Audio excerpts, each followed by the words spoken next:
You must include in your syllabus the days that you know the classes will not be in session.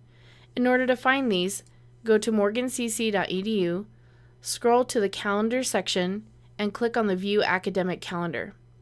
You should see the next 3 semesters in that calendar, so find the semester we're currently in, and the 2 things you want to look for are known holidays, for instance, Thanksgiving holiday, and we usually have 1 professional development day in fall and 1 professional development day in spring. So those are the 2 that you should include in your course syllabus if they are relevant. Now, if you're looking for the drop and withdraw deadlines, those are different dates, and they may or may not, I don't think they're included in the academic calendar, and depending how long your course is, those will be different dates for everybody. So watch the tutorial video that's on that specific topic to find those specific deadlines. If you know you're not going to be in class for, let's say, your own professional development or a doctor's appointment, put these here as well.